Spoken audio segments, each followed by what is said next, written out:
कार्तिक का महीना जिसको दामोदर मास भी कहा जाता है, जिसमें भगवान देवाधिदेव महादेव, भगवान शिव जो संपूर्ण जगत का कल्याण करने वाले हैं, संपूर्ण जगत का भंडार भरने वाले हैं, ऐसे पवित्र पावन दामोदर मास में कार्तिक के महीने में भगवान शिव की पवित्र धारा से, कुबेरेश्वर बाबा की इस पवित्र भूमि से ये 3 दिवसीय शिव चर्चा का लाभ लेने का सौभाग्य मिला। कार्तिक के महीने में जो दीपावली के 5 दिवसीय पूजन होती है, धनतेरस,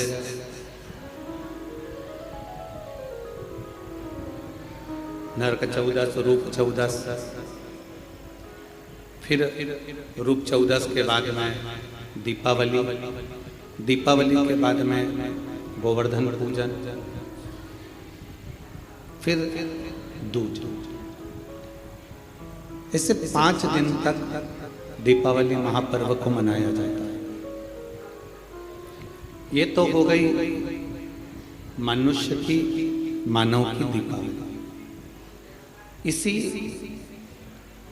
कार्तिक के महीने में आपके लिए और हमारे लिए भी दीपावली पर्व आता है, तो देवताओं के लिए भी दीपावली आती है।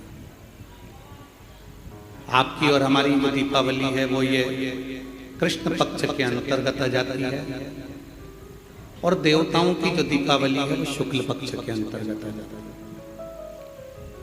भगवान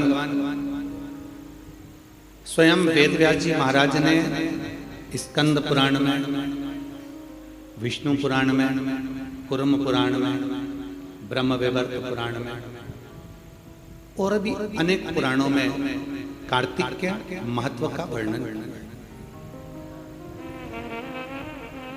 किस कार्तिक की महत्वता क्या है? दामोदर मास की महत्वता क्या है? ऐसा क्या है इस कार्तिक के महीने में, इस दामोदर मास में, जिसके अंतर्गत भगवान शंकर की आराधना करी जाए, कुबेरेश्वर बाबा की आराधना करी जाए, लक्ष्मी की आराधना करी जाए, श्री हरि नारायण की आराधना करी जाए। भगवान नारायण और लक्ष्मी की आराधना कर कर हम सब कुछ प्राप्त कर सकते। क्या नहीं मिल सकता? जरा विचार करिएगा, कार्तिक महत्तम के अंतर्गत कथा आती है। सत्यभामा जी ने भगवान श्री कृष्ण से पूछ लिया कि मेरा पूर्व जन्म कैसा था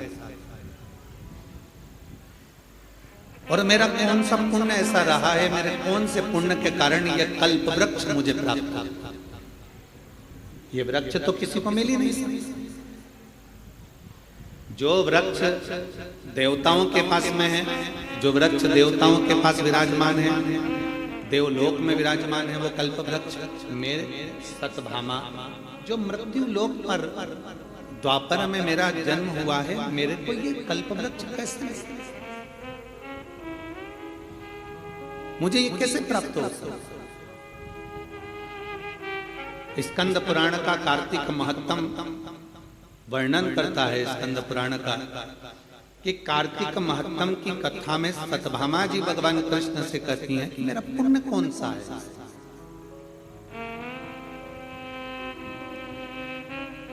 जैसे आज आपको अपने अंदर एक विचार लाना चाहिए कि आपका कौन सा पुण्य है कि जो कुबेरेश्वर बाबा की धरा पर बैठकर 3 दिन शिव चर्चा,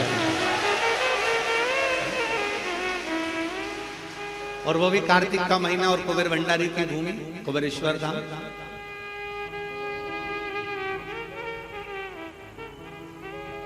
अपना पुण्य क्या है?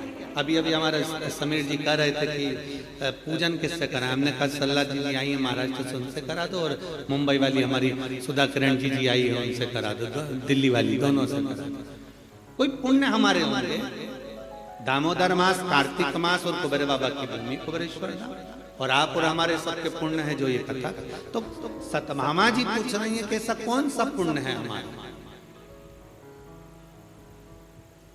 ऐसा कौन सा पुण्य हमने कर दिया जो पुण्य के बल पर आपने ये सुंदर वृक्ष, कल्प वृक्ष हमें प्राप्त हो गया, आप हमें प्राप्त हो गए, हमारा पुण्य कौन सा था?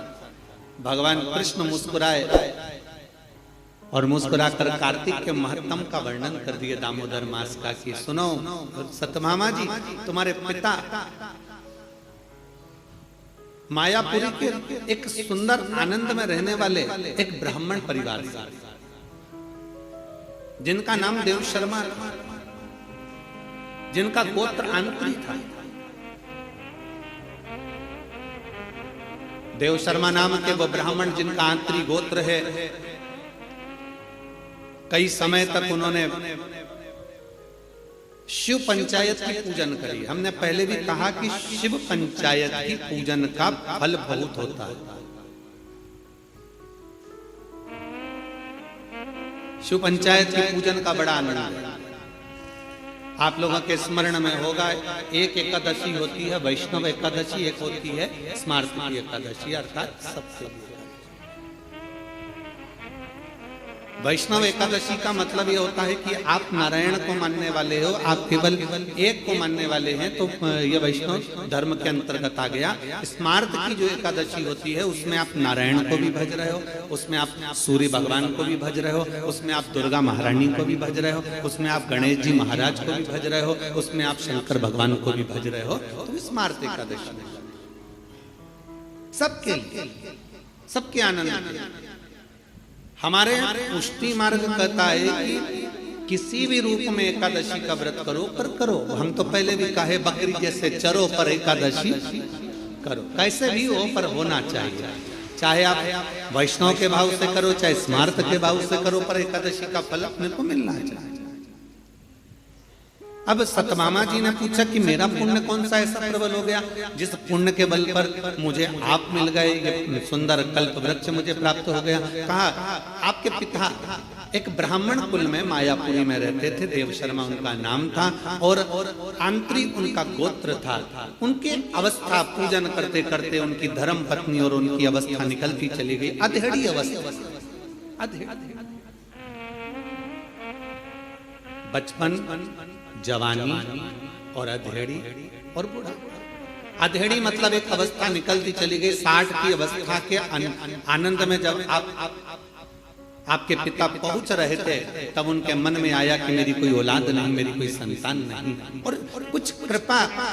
ये पंचदेव शिव पंचायत में 5 देव विराजमान होते हैं। पहले सूर्य हैं, दूसरे नंबर पर मेरे देवाधिदेव महादेव हैं, तीसरे नंबर पर माँ दुर्गा है, चौथे नंबर पर बड़े आनंद से श्री गणेश जी महाराज हैं, 5वें नंबर पर भगवान श्री हरि, भगवान श्री नारायण।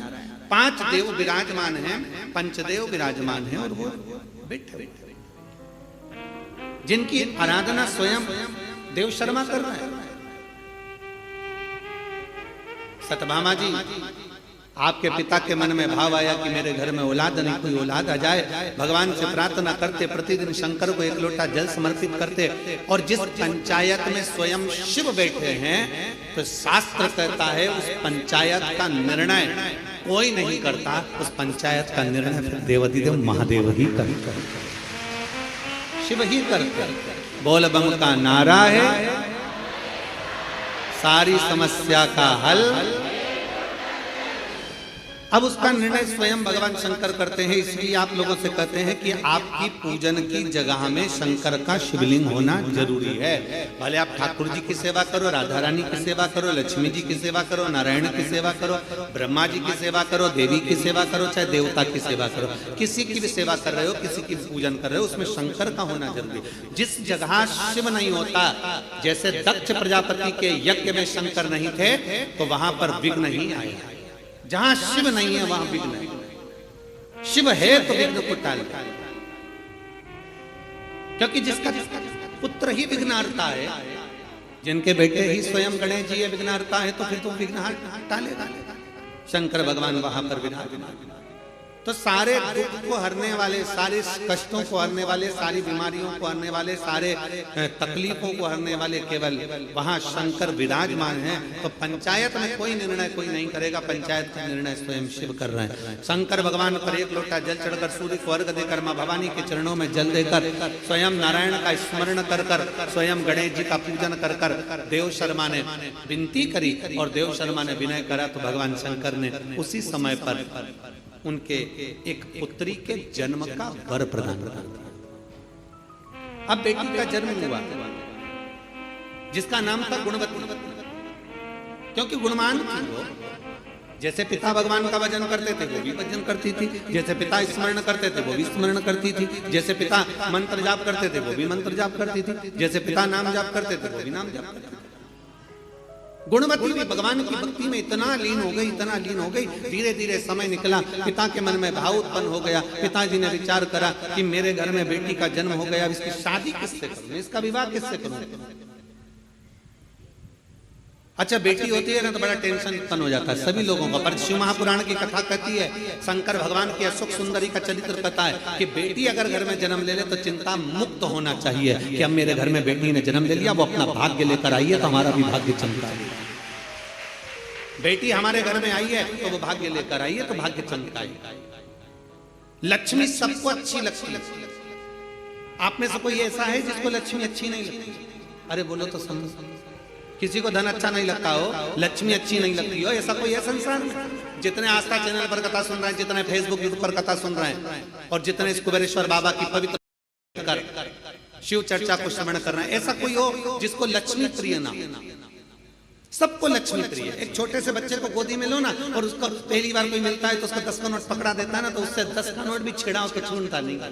छोटा सा लक्ष्मी किसको प्रिय नहीं? मरने वाला मरकर भी जाता है ना तो भी उसकी छाती पर पैसा बढ़ता जाता है, लक्ष्मी उसको भी प्रिय जा रही है तो भी लक्ष्मी किसकी प्रिय?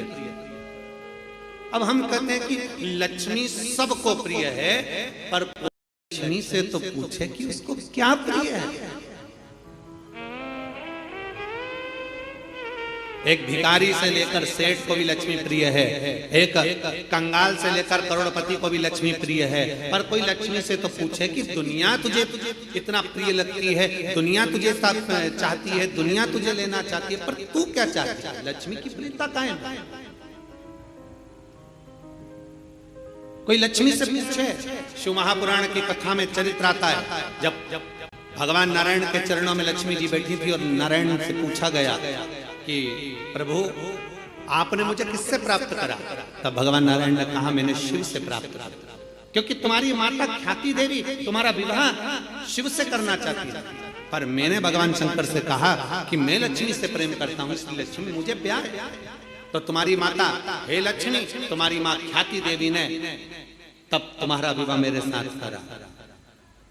तो लक्ष्मी से भगवान नारायण पूछ रहे हैं, नारायण लक्ष्मी से चर्चा कर रहे हैं, बात कर रहे हैं कि तुम सबसे ज्यादा आदर सम्मान सत्कार किसका करती हो? किसके कहने पर तुम किसी के घर पर जाती हो? किसके कहने पर तुम उसके निहाल कर देती हो? किसके कहने पर तुम उसका भंडार भर देती हो? लक्ष्मी को कौन है जिसके कहने पर तुम उसके कहने पर चले जाती हो?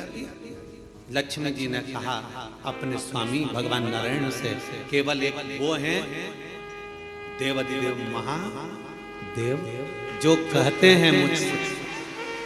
देवाधिदेव महादेव ने मुझसे कहा है कि जो एक लोटा जल मेरे मंदिर में लेकर आए, क्योंकि लक्ष्मी ने कहा था मैं नारायण के चरणों की दासी हूं तो मैं आपकी भी दासी हूं, आप बताओ मैं कहां रहूं?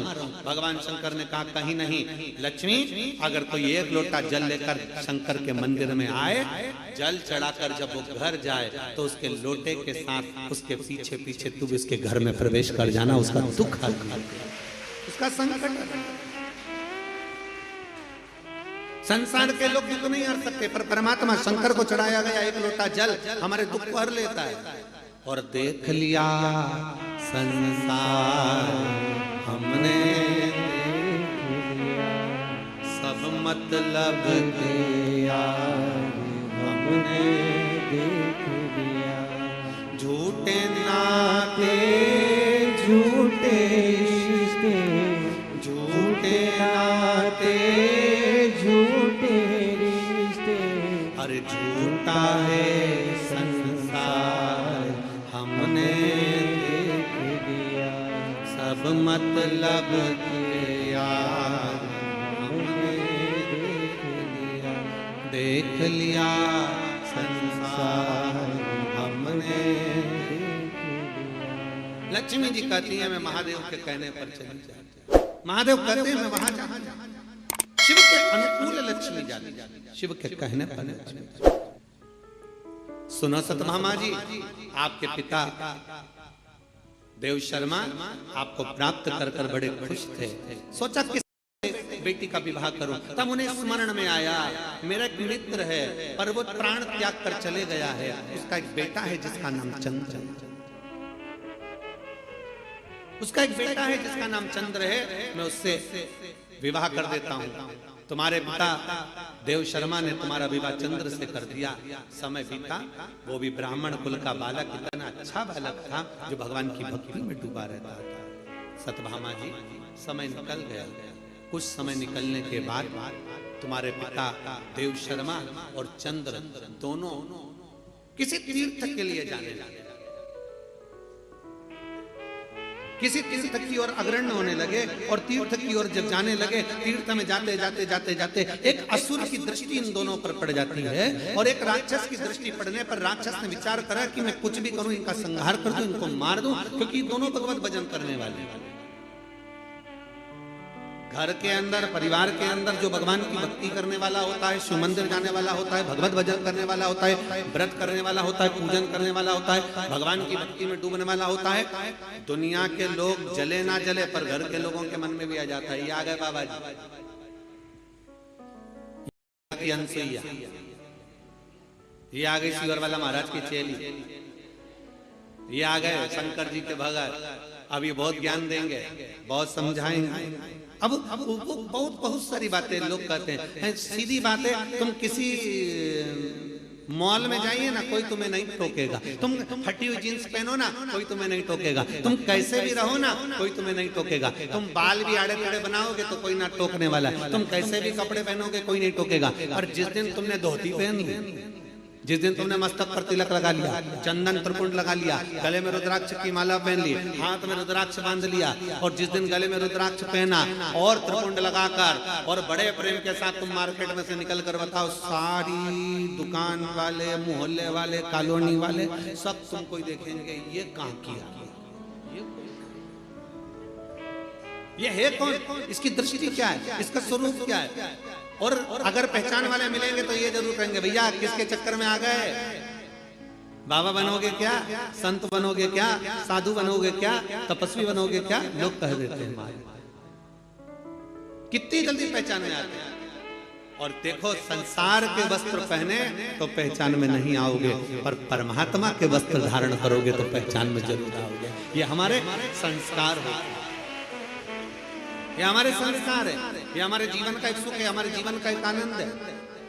सतभामा जी, तुम्हारे पिता और तुम्हारे पति दोनों जा रहे थे, इतने में ही एक असुर की दृष्टि पड़ गई और उन्होंने उनको समाप्त कर दिया। दोनों तीर्थ करने जा रहे थे, भगवत भजन करने जा रहे थे, इसलिए कहीं ना कहीं शिव तत्व को उन्होंने प्राप्त करा था। इसलिए भगवान भोलेनाथ की कृपा हुई और नंदी लेकर शंकर भगवान पधारे और तुम्हारे पिता और तुम्हारे पति दोनों को नंदी पर बिठाकर शिव कैलाश लेकर चले गए। तुम अकेले हो। सतभामा जी, तुम्हारे आंखों में रुदन था, नेत्रों से जल बह रहा था। एक तरफ पिता चले गए, दूसरी तरफ पति चले गए। बेधब्बे का जीवन कैसे जियोगी, रोती बिलखती, आंखों से आंसू बहाती, करूं तो करूं क्या, कहां जाऊं, किससे कहूं। जब व्यक्ति अकेला पड़ जाता है, सब जगह से छूटकर अकेला जब हो जाता है, तब उस परमात्मा को याद करता है, तब उस भगवान को याद करता है। कितना विचित्र जमाना है। पहले के समय में मंत्र चलते थे, बीच के समय ऐसा आया था जब तंत्र चलते थे। वो समय भी गया, फिर एक समय आया जिसमें यंत्र चलते थे, और आज कलिकाल का वो समय है जिसमें षड्यंत्र चलते हैं।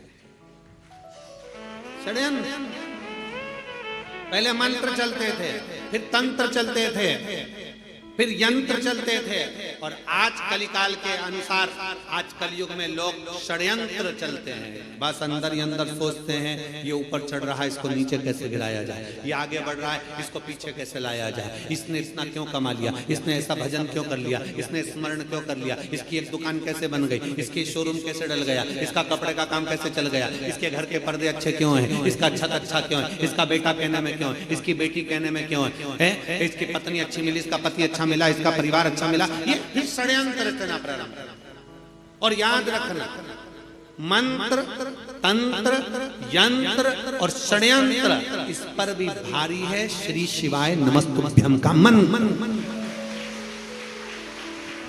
इस पर भी भारी है श्री शिवाय नमस्तुभ्यं का मंत्र। और शिव तत्व कहता है, भगवान शंकर की पावन कथा कर रही है, भगवान का ये पवित्र 3 दिवसीय शिव चर्चा में प्रथम दिवस की चर्चा कर रही है कि सत्यभामा जी, तुम्हारी आंखों में जल भर गया कि क्या करती, विचार कर कर समय बीतता गया, कार्तिक का महीना आ गया, दामोदर मास आ गया, तुम कहाँ जाओ, तुम्हारे स्मरण में आया कि मेरे पिता शंकर की आराधना करते थे, इसलिए सत्यभामा जी तुम शिव के मंदिर जाना प्रारंभ कर दी, शंकर की आराधना करना प्रारंभ कर दी। शिव की ऐसी आराधना करी कि शंकर को जल चढ़ाकर जब तुम आती थी तो एक आंवले के वृक्ष के नीचे जल चढ़ा देती, आंवले के वृक्ष के नीचे से आती थी और घर में प्रवेश कर जाती थी। प्रतिदिन तुम्हारा एक नियम बन गया, शाम के समय कार्तिक का महीना, और तुम्हें स्मरण नहीं आया कि कार्तिक का महीना है, क्योंकि तुम वैधव्य जीवन जी रही थी, आंखों में जल भरा हुआ था, रो रही थी, तुम्हें सुध नहीं थी।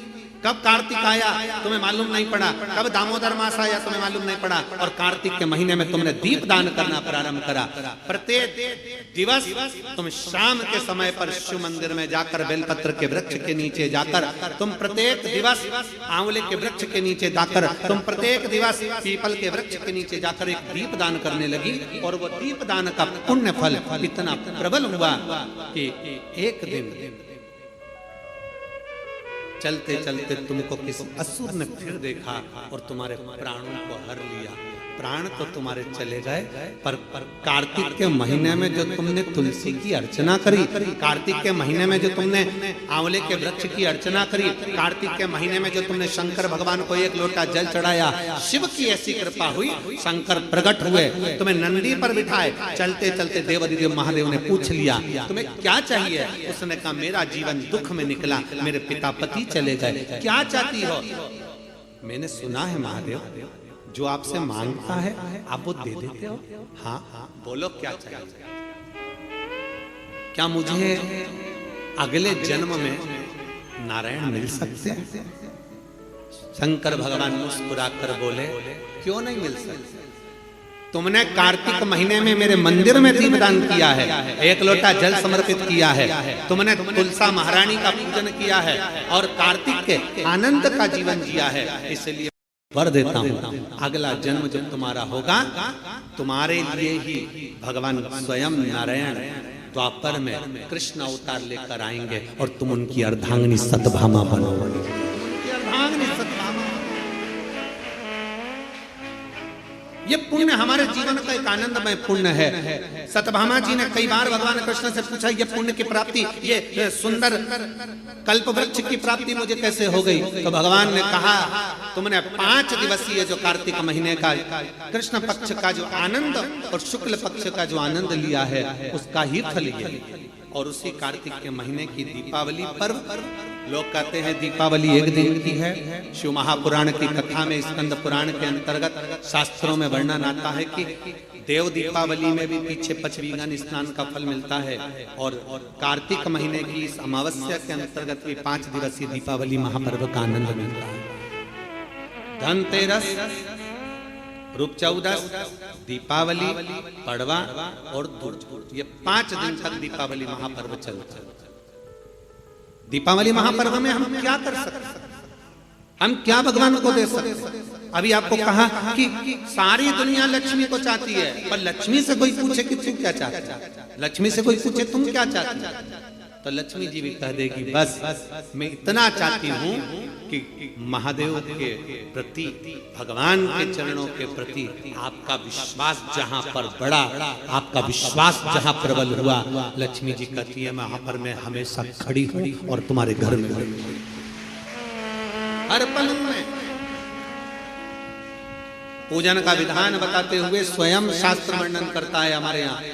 धनतेरस के दिन की जो पूजन है, उस धनतेरस के दिन की पूजन में आप अपने घर में जितनी भी, अब लक्ष्मी की पूजन जब आप करें, दीपावली की पूजन करें, उसमें मुहूर्त देखिए, मनाना, मुहूर्त पूछिए, मनाना। कोई मुहूर्त लिखा हुआ है उसका स्मरण करें।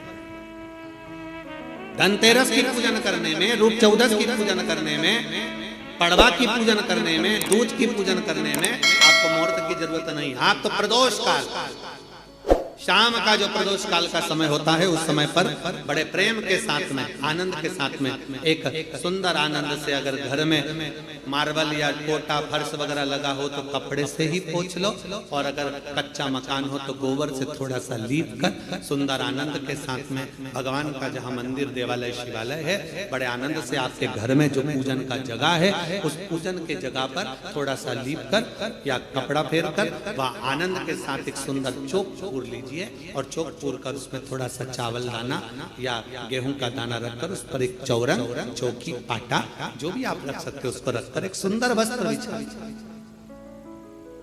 वस्त्र बिछाकर एक सुंदर सी थाली में स्वस्तिक, कंकु के रोली का एक स्वस्तिक बनाइए, बनाकर उसको थाली के ऊपर, उसको पाटे के ऊपर जो कपड़ा बिछा है उसके ऊपर रख दीजिए। रखकर घर में कोई चांदी का सिक्का हो, चांदी का सिक्का ना हो, चांदी का कॉइन ना हो, तो अपना जो कॉइन आता है, 1 का सिक्का, 2 का सिक्का, जो भी कॉइन आता है वो रख दीजिए। और रखकर उसको जो मोली आती है, लच्छा बांधने वाला, हाथ में बांधने का जो नाड़ा आता है, मोली होती है लच्छा, उससे उसको हल्दी लगाकर लपेट दीजिए और बाबा को उस थाली में रखकर सुंदर आनंद के साथ में माता लक्ष्मी का स्मरण करते हुए 7 दिए घी के, लंबी बाती, एक दिया तेल का दिया लक्ष्मी जी के लेफ्ट हैंड। जैसे लक्ष्मी जी को जब पूजन करने बैठोगे तो लक्ष्मी जी का मुख आपकी ओर होगा कि नहीं होगा? आप ऐसे बैठे हो तो लक्ष्मी का मुख आपकी ओर, तो दिया आएगा इस ओर।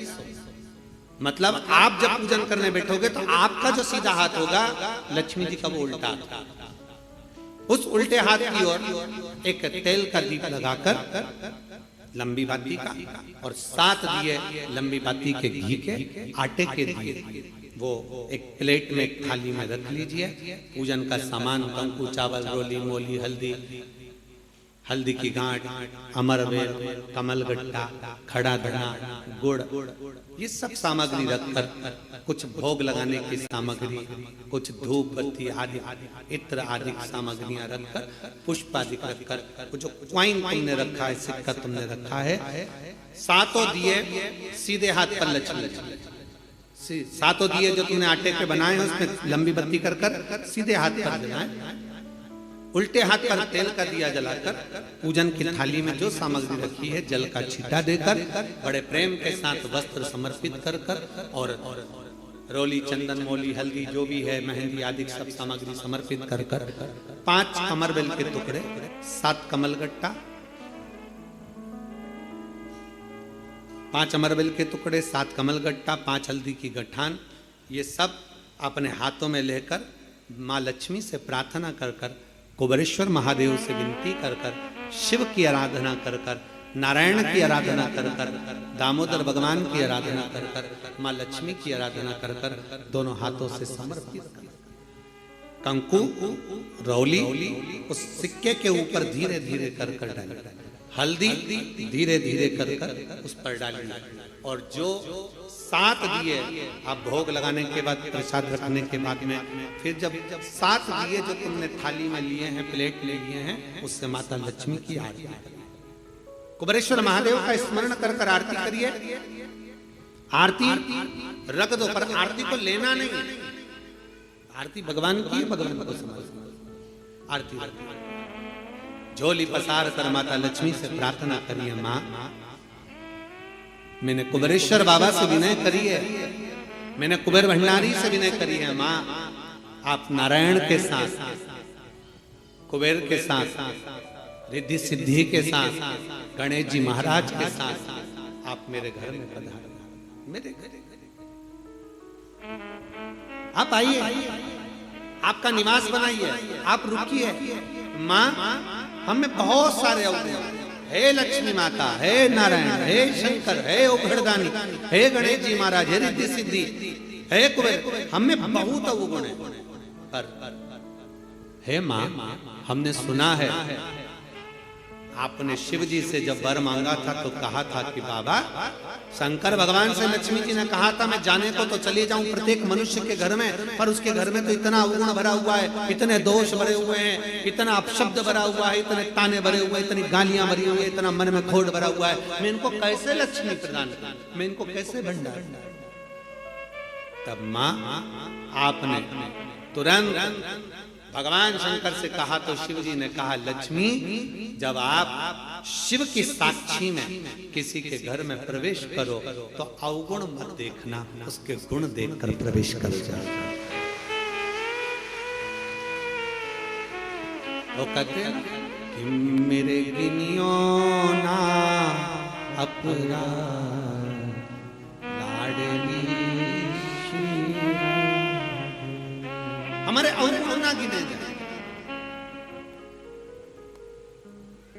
अभी कथा में आपको वर्णन किया था, कोई बहुत अच्छा है ना, बहुत अच्छा है ना, उसको ज्यादा घूर के नहीं देखना। कितना अच्छा व्यक्ति है ना, उसको ज्यादा घूर के मत देखो, घूर के मत देखो। क्यों? ज्यादा उसको घूर कर देखोगी तो उसमें अवगुण निकल जाएगा। तुम कुछ ना कुछ अवगुण निकाल लो कि कुछ ना कुछ दोष निकाल लो। और कोई व्यक्ति बहुत बुरा है ना, बहुत बुरा है, तुम्हें बहुत बुरा लगता है ना, थोड़ा उसको घूर कर देखो, अच्छे से देखो। अच्छे व्यक्ति को घूर कर मत देखो, बुरे व्यक्ति को घूर कर देखो, अच्छे से देखो, तो ये पक्का है उस बुरे व्यक्ति में भी कोई गुण निकल ही जाएगा, ये पक्का है। अच्छा है उसको ना देखिए, ज्यादा घूर कर ना देखिए। अच्छा है, हम ज्यादा देखेंगे ना, बहुत अच्छा होता है। प्रथम में तो जब एक दूसरे से प्रेम होता है, स्नेह होता है, तो कितने अच्छे लगते हैं। रात दिन बात करें, 24 घंटा बात करें, 8 घंटा बात करें, रात को 9 बजे से जो चालू हो तो 2 बजे तक बात करें, और फिर उनकी शादी हो जाए, फिर बात करें, फिर तो खूब लड़ी मर्दानी होता है। फिर जो युद्ध चालू हुआ वो फिर युद्ध चालू। शिव कथा कर रही है, भगवान शंकर की कथा कर रही है, जो जिसमें बहुत गुण है, बहुत अच्छा है, जो उसमें तुम ज्यादा घूर कर मत देखो, उसमें अवगुण निकल जाएगा। बहू पहले कितनी अच्छी लगती है, बहुत बढ़िया, सास कितनी अच्छी लगती है, वो सब अच्छे लगते हैं, फिर धीरे धीरे उसमें अवगुण निकलता जाता है। हमारी सास तो ऐसी है, हमारी बहू तो ऐसी है, अवगुण निकलता जाता है। पहले घूर कर ना देखिए, अच्छा है ना उसको ज्यादा घूर कर नहीं देखिए, और बुरा है ना उसको घूर कर देखो, उसमें कुछ ना कुछ गुण जरूर देखो। बुरे व्यक्ति में अच्छाई जरूर होगी, ऐसा हो नहीं सकता कि कोई अच्छाई परमात्मा ना निकाल। शिव कथा कर रही है, सुंदर पवित्र चरित्र कर रहा है, भगवान के पावन चरित्र वर्णन कर रहा है। स्कंद पुराण में कार्तिक महत्तम वर्णन कर रहा है, और बड़े प्रेम से भगवान कह रहे हैं कि इस कार्तिक के महत्तम में, इस कार्तिक के महत्वता में आज आप सबने धनतेरस पूजन की महत्वता को जाना, और ये पूजन 5 दिन तक आप जिस जगह पर पहले दिन पूजन कर रहे हो धनतेरस की, जैसे आपने धनतेरस कुबेरेश्वर धाम की जो धनतेरस है वो 29 तारीख की रहेगी, रूप 14 30 तारीख की रहेगी, दीपावली जम के बोलो 31 तारीख की रहेगी, 31 अक्टूबर, गोवर्धन पूजन 1 तारीख, 1 नवंबर, ऐसे 2 तारीख, ऐसा क्रम सुंदर यहाँ कुबेरेश्वर धाम की धरा पर रहे। तो आप लोग जो पूजन करेंगे 29 तारीख को धनतेरस की प्रदोष काल, कोई समय प्रदोष काल का देखकर बड़े प्रेम से लीप कर चौकी रखकर बड़े आनंद के साथ में कपड़ा बिछाकर उस पर थाली रखकर सुंदर भाव के साथ धनतेरस की पूजन करो और मेरे कुबेरेश्वर महादेव का स्मरण करो कुछ देर बैठकर, क्योंकि लक्ष्मी को भी और कुबेर को भी देने वाला अगर कोई है तो वो देव अधिदेव महा वो देने वाले। प्रयास करो भगवान शंकर की आराधना में जो सुख है, शिव की भक्ति में जो आनंद है, शंकर की आराधना कर कर शंकर की साक्षी रखकर श्री शिवाय नमस्तुभ्यम। हमने पहले भी कथा में कहा दीपावली के समय पर बाजार में भी जाओ तो दिवाली के समय पर वहां पर मार्केट में भी कहो कि भैया हमको एक स्टिकर चाहिए, काय का स्टिकर, कहना श्री शिवाय नमस्तुभ्यम का चाहिए। क्या करोगे? दरवाजे पर लगाना है। क्यों? क्योंकि हमने सुना है शिव महापुराण की विधेश्वर संहिता में लिखा है कि श्री शिवाय नमस्तुभ्यम बोलने वाले के मुख का मात्र दर्शन कर लो तो हमारे सारे पाप क्षीण हो जाते हैं, हजारों अश्वमेध यज्ञ का फल प्राप्त हो जाता है और हमारे कार्य सफल हो जाते हैं। तो सामने वाला व्यक्ति जब दरवाजा बंद होगा उस पर श्री शिवाय नमस्तुभ्यम लिखा होगा, सामने वाला कोई भी आएगा पड़ेगा, दरवाजा बजाएगा, जितनी देर खड़ा रहेगा उतनी देर पड़ेगा श्री शिवाय नमस्तुभ्यम। तुम दरवाजा खोलोगे, उसके मुख का दर्शन करोगे तो भी तुम्हारा कल्याण हो जाएगा। दो फायदे, हमारा लाभ उसमें है, शिव तत्व की प्राप्ति हो। जब महालक्ष्मी आनंद के साथ में धनतेरस का पूजन करो, कल कथा में अपन रूप चौदस की पूजन की महत्वता जानेंगे। फिर उसके आगे तीसरे दिन की कथा है 2 बजे से 5 बजे तक, उसमें अपन दीपावली पूजन को जानेंगे। फिर उसमें अपन एकम की पूजन का जानेंगे, गोवर्धन पूजन के दिन का महत्व की पूजन कैसे करना।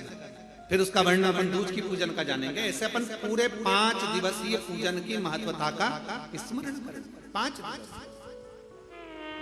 और मैंने तेरे ही भरोसे बाबा तेरे हवा बिच उड़ती जावानी बाबा डोर हर तो चढ़ी नाम में कटी जावानी भोले मैं तेरी कथन शंभो मैं तेरी कथन हवा बिच उड़ती जावानी बाबा डोर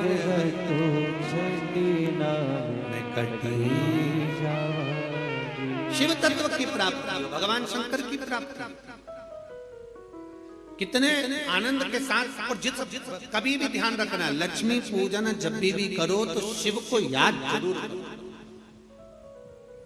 भगवान नारायण को भी अगर लक्ष्मी दी है तो भगवान शंकर, नहीं तो माता ख्याति देवी लक्ष्मी जी की मां, तो लक्ष्मी जी का विवाह तो भगवान शंकर से करना चाहती थी।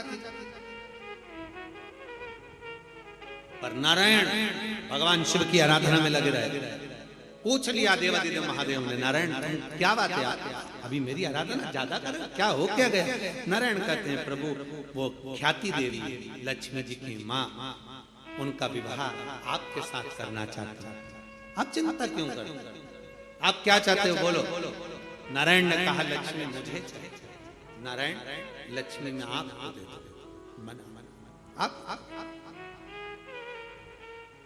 आप लक्ष्मी से विवाह करोगे, लक्ष्मी आपसे विवाह करेगी। लक्ष्मी जी से पूछा, स्वयं भगवान शंकर जब लक्ष्मी मैया बेलपत्र के वृक्ष के नीचे झाड़ू बुआरी कर रही हैं, बेलपत्र के वृक्ष के नीचे सेवा कर रही हैं, शंकर भगवान प्रकट होकर स्वयं पूछते हैं, गौरी शंकर शंकर पार्वती के साथ प्रकट होकर पूछते हैं क्या बात है, क्या चाहिए, क्या हो गया। अब स्वयं भगवान शंकर ने लक्ष्मी जी से पूछा तुम्हें क्या चाहिए। लक्ष्मी जी कहती है मुझे नारायण के चरण, नारायण के चरण। भगवान शंकर ने पूछा लक्ष्मी तुम नारायण के चरणों में रहने को तैयार हो। लक्ष्मी जी का शब्द था कि नारायण के चरणों में रहने को तैयार हो। इतने में लक्ष्मी जी कहती हैं केवल नारायण के चरणों में ही नहीं, जिसके हृदय में नारायण बैठा है उसके घर में रहने को भी तैयार। जिसके हृदय में नारायण बैठा है, जिसके हृदय में श्री हरि बैठे हैं, जिसके हृदय में भगवान बैठे हैं, उनके घर में रहने को मैं तैयार।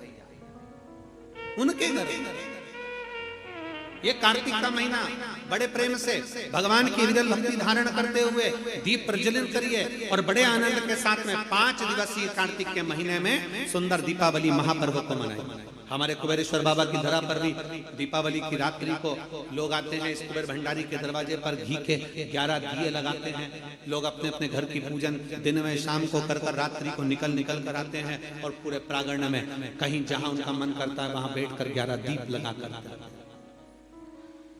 बाबा कुबेर भंडारी के चरणों में झोली पसार कर प्रणाम करते हैं, बाबा भंडार और दूसरे दिन तक बाबा का खजाना लेकर यहाँ से चले जाते हैं। 31 तारीख की रात्रि को लोग आसपास के गांव के शहर के सभी भक्त लोग यहाँ पहुंचते हैं बाबा के 11 दीप लगाने के लिए और सुबह बाबा का खजाना लेकर शिव भक्ति भजन जितनी आराधना भगवान शंकर की करोगे, शिव नारायण की भगवान की भक्ति करोगे, दामोदर मास में कार्तिक मास में दीपदान जितना कर सकते हो, जितना दीपदान कर सकते हो उतनी शिव भक्ति को धारण।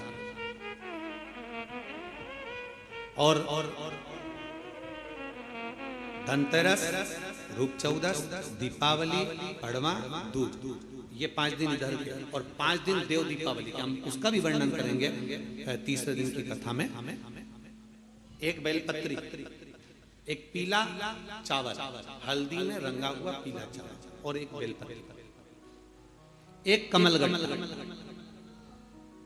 भगवान शंकर की शिवलिंग पर समर्पित करने का प्रयास है।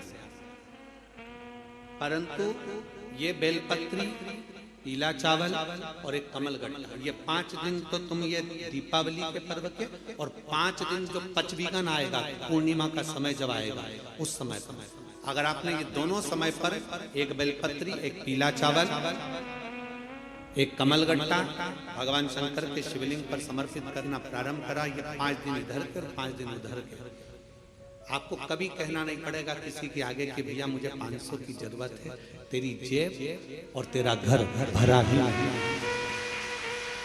खाली नहीं रह सकता। और बाबा से प्रार्थना हम यही करते हैं, हमेशा करते हैं, किसी स्त्री की गोद खाली ना रहे और किसी पुरुष की जेब खाली ना रहे। बाबा भरता जरूर है।